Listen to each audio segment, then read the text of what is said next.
Seneca letter 123.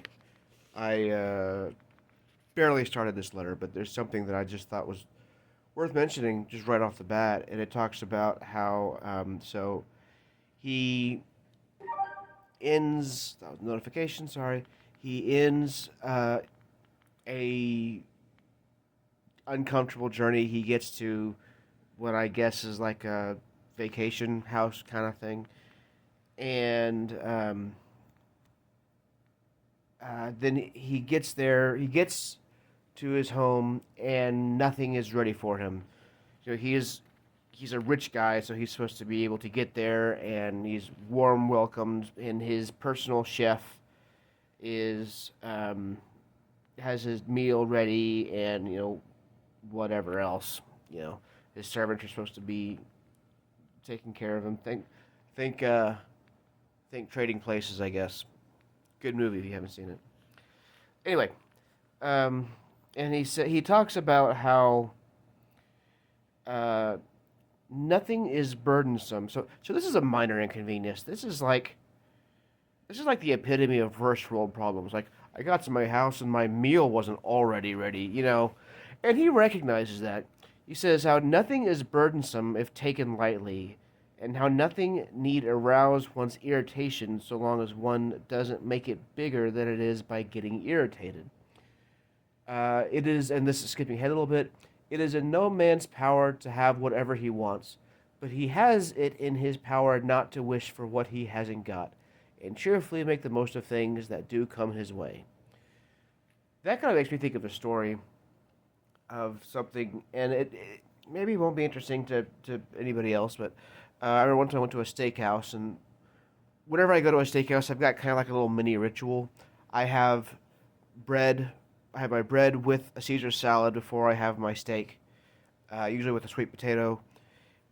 And it's very important that I have the bread, preferably with butter, with the Caesar salad, because the bread and the butter counteracts like I'm not going to be, I don't know the terms very well, but like the taste terms, like I'm not a food critic, but like the buttered bread kind of counteracts the sourness or the tartness of the Caesar salad. And so one time I was at a steakhouse, and the waiter just kept forgetting the bread, and he brought the salad and said, "Oh, I forgot to bring the bread. I'll get the bread and be back."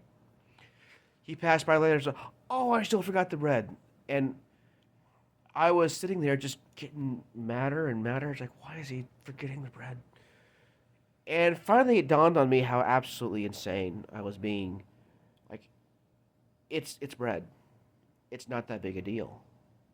And, I've got this routine, but it's not really, it's not that important. Actually, I haven't done that in a long time. I need to go to a steakhouse soon and do that. I mean, I need to go to a steakhouse soon. I don't need to do the ritual. But anyway, the point being is, like, I just kind of realized how completely insane that I was being. And I'm pretty sure, I know I never was, like, confrontational, but I hope it wasn't obvious that I was mad. Especially because when I realize now that that was a completely irrational thing to get mad about. No, I will still get mad, still get upset sometimes at restaurants, especially if it's a fast food restaurant, and they forget something like I did DoorDash and ordered a cheesesteak with fries and a drink, and the only thing that came was a cheesesteak, and I just stopped doing DoorDash for that reason. Not for that alone, but I kept doing a lot of wrong orders. But that's not at all the same thing. And you can argue that that's being irrational too. I'm not even going to dispute that, but like, it's really not that big a deal that he was forgetting the bread. But somehow I just really gotten into my head that this was part of my ritual. This is why I'm here, and I don't think I would have quite put it in terms of like deserve, but I kind of had the mindset of what's the word, entitlement, sort of. Like, I wouldn't have used the word I'm entitled. I just would have said that. It's already gone longer than I thought it would be.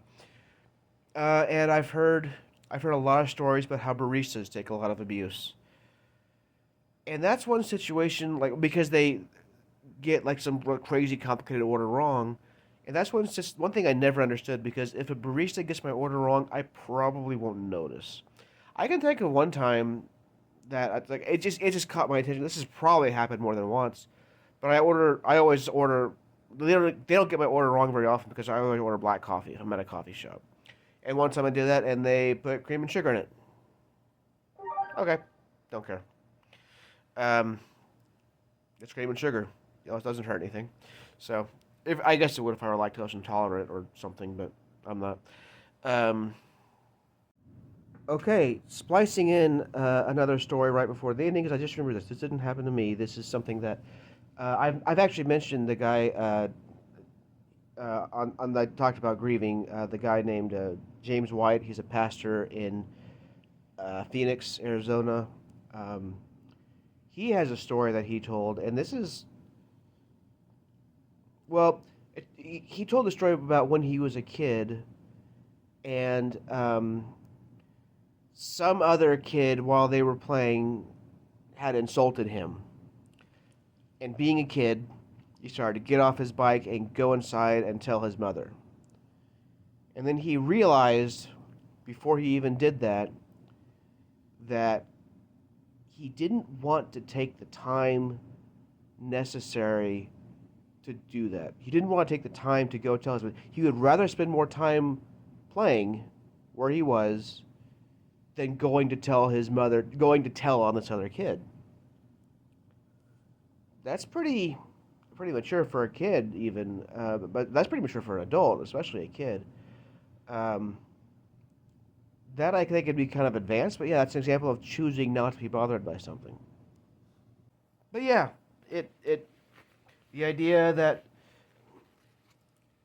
it's not it's easier said than done. It is definitely easier said than done. There are some times that you can't, if you're like in a medical condition and you're in chronic pain, it's easier to say, oh, you should just choose not to be bothered by that. Okay, that doesn't make sense. But there are times whenever, yeah, you really can. It really is your choice. There are times whenever it is. The bread. I was able to just choose not to be bothered by it. Barista, you know, you can choose about. There's a lot of things where you can just sometimes things are actually bad.